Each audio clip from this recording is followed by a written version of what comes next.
Bonjour et bienvenue dans ce tout nouveau numéro de FabZone. Je suis Fabs et aujourd'hui on va parler de matos pour débutants.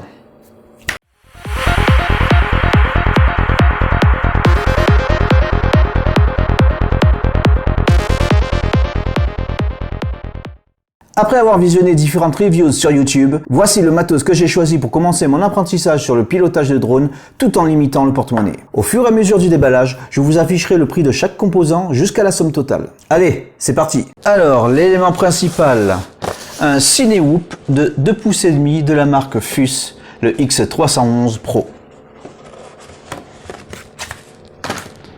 Alors ça, on verra tout à l'heure. Je mets de côté. Et voici le petit joujou. Alors, il est assez joli à première vue. Le shape imprimé, donc vous voyez en vert, moi j'ai choisi le vert parce que j'aime bien le vert. Le shape imprimé en 3D, on voit quand même, je sais pas si on voit à la caméra, on voit les couches d'impression. Donc je suis pas certain de la solidité.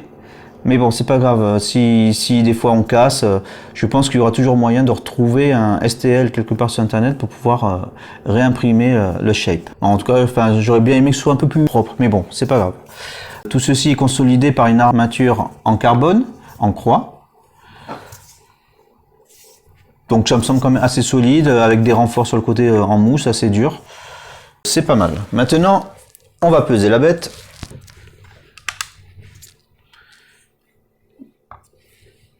Et c'est parti, 116 grammes, donc c'est assez léger, donc c'est pas mal, c'est pas mal. La taille de ce quad, il fait 155 mm, donc sur cette partie-là, 155 mm sur 173 ici, pour une épaisseur de 38 mm. Donc je sais pas si on voit bien la caméra, c'est assez fin, donc il y a des possibilités que la prise au vent soit plus faible qu'un quad normal. Qu'est-ce qu'on peut voir dans la boîte? On a des tripales.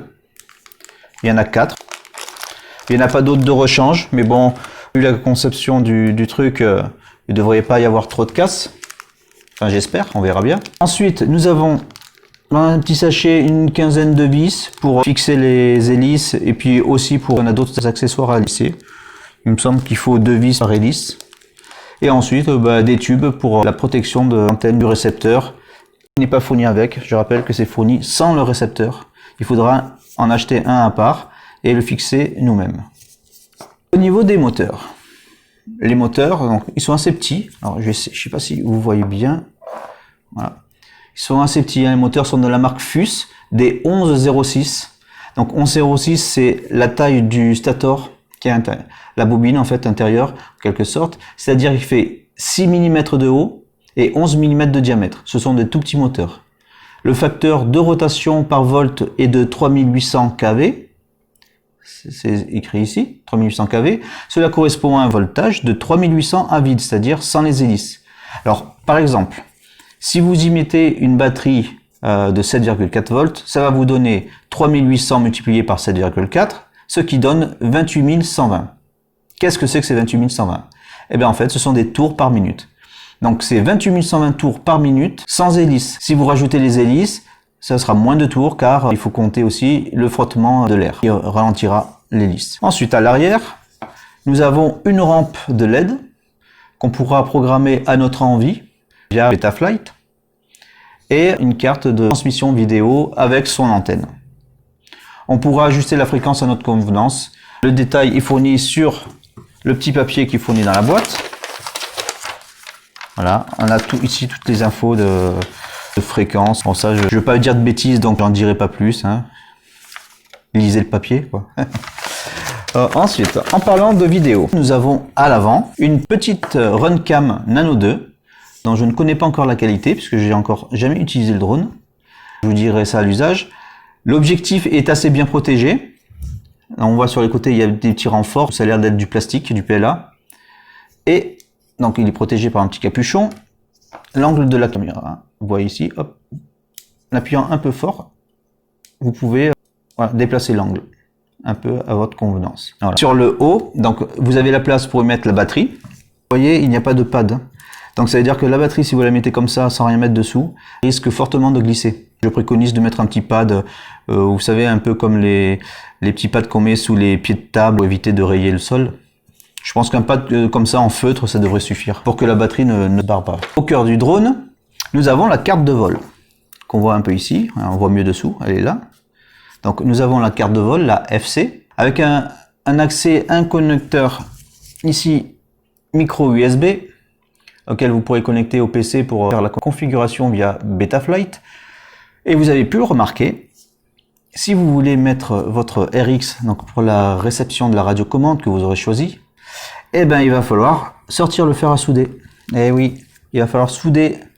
Il y a 3 petits pads sur lesquels, je ne sais pas si vous voyez à la caméra, il y a 3 petits pads sur lesquels il y a un peu d'étain. C'est ici qu'il va falloir souder les fils du récepteur. Si vous avez le courage de souder, ben allez-y, il faut le faire. Vous voyez, je ne l'ai pas encore fait, donc ça fera partie d'une prochaine vidéo. Enfin, tout est expliqué sur le papier brièvement. Donc nous avons sur le petit papier, voilà, le contrôleur avec les pads à quoi ça correspond pour pouvoir souder notre récepteur. Pour cette partie-là, il y aura ma 4e vidéo qui sera consacrée à l'installation du RX. Donc si vous ne voulez pas la rater, ben, n'hésitez pas à vous abonner pour en être averti. Ce qui est intéressant avec ce Cinewhoop, c'est que normalement, il est capable d'emporter avec lui une GoPro ou équivalent.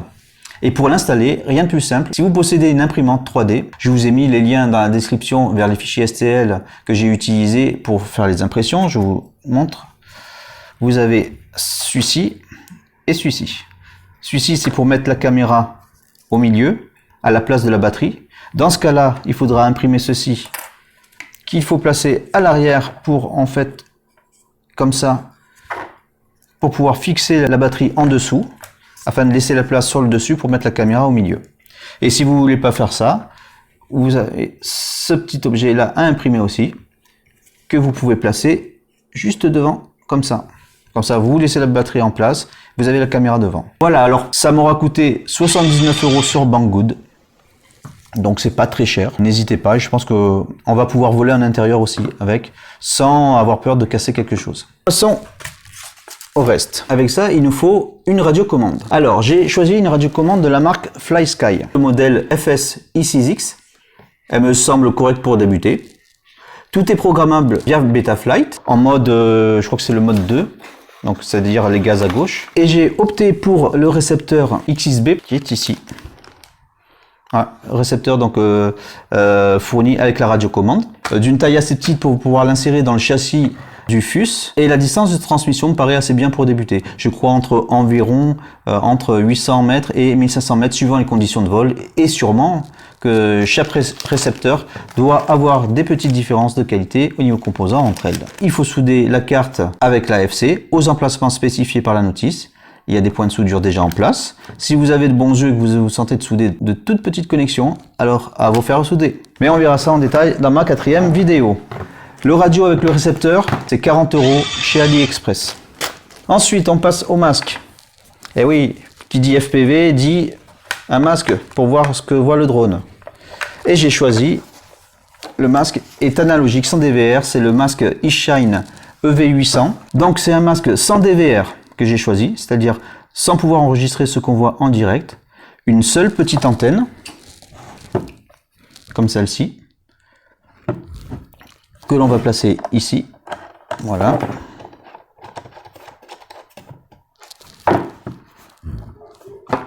C'est sûr, c'est mieux avec 2 antennes, une ronde comme celle-ci et une plate afin d'éviter les glitches. Alors je rappelle, les glitches, ce sont des coupures vidéo.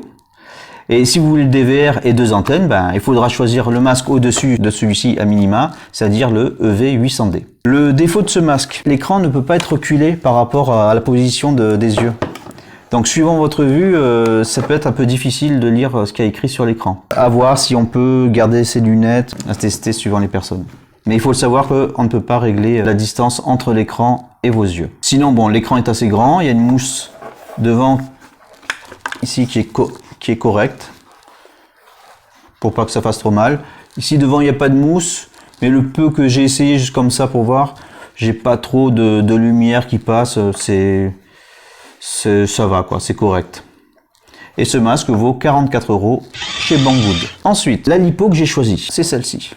C'est une lipo 2S, 850 mAh en 80C de chez Goneng. Pour l'instant, je n'en ai qu'une, mais il est évident qu'il m'en faudra plusieurs. Une 2S pour commencer à voler en intérieur, à ce que j'ai compris. Ainsi, le drone sera moins puissant. Pour les 80C, cela a un rapport avec la vitesse de décharge. Plus c'est haut, moins vite sera la décharge. Et les 850 mAh, plus c'est haut, jusqu'à une certaine limite, je pense, plus longtemps votre drone volera. À la fois, une valeur MAH haute et une valeur de C haute permet une décharge plus lente et une puissance pour voler plus longtemps. Bon, tout ce que je vous dis sur mes recherches sur internet, c'est ce que j'ai pu trouver. Après, sûrement d'autres personnes vont pouvoir vous expliquer un peu mieux. Et le connecteur, donc, qui est ici, connecteur XT30. Pour voler dehors avec ma GoPro, il faudra que je passe en 3S au lieu d'un 2S parce que sûrement qu'avec le poids de la GoPro, il va falloir plus de puissance. Un 2S risque d'être limite et peut-être qu'il y arrivera à voler, mais pas voler très longtemps, quoi. J'ai donc acheté cette lipo chez Amazon à 14,99 € en même temps qu'une sacoche ignifugée. Alors là, la caméra est un peu près, je sais pas si vous allez voir grand chose. Voilà, c'est une sacoche ignifugée. Bon, je suis pas sûr qu'on voit grand chose. Il faut savoir que j'ai entendu à droite et à gauche qu'il y avait des possibilités d'autocombustion des batteries. Si vous ne voulez pas faire cramer votre maison, achetez une sacoche ou une pochette ignifugée pour y placer vos batteries. Comme ça, si vos batteries prennent feu, parce que même comme ça, elles peuvent prendre feu, la sacoche ou la pochette ignifugée empêchera la propagation du feu. La puce GPS fera l'objet d'une vidéo spécifique pour voir comment l'installer dans le drone et comment le configurer. C'est un accessoire très utile pour les débutants, pour ne pas perdre votre quad, et qui vaut 3 cacahuètes, 9 € chez Banggood. Dans une prochaine vidéo, on verra comment on l'installe. C'est très utile, hein, surtout quand on est un débutant, quand on a peur de perdre le drone, au moins il peut revenir tout seul ou on peut le retrouver via les coordonnées GPS. Ensuite, qu'est-ce que j'ai pris d'autre? J'ai acheté un chargeur, hein, dans une très jolie boîte, Uruave.